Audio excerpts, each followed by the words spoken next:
Здравствуйте, друзья! Храп – проблема в любой семье. Супруги мешают друг другу спать. Появляется усталость, раздражение, ну и так далее. Причинами храпа называют то небо, то голосовые связки.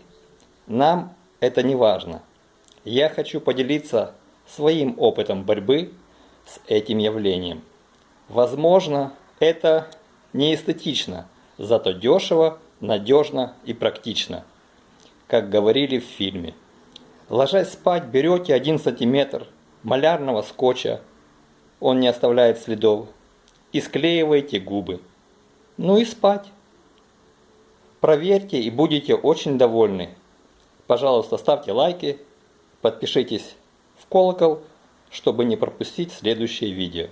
Также поделитесь со своими друзьями. Всем добра! А сейчас я покажу, как это делается.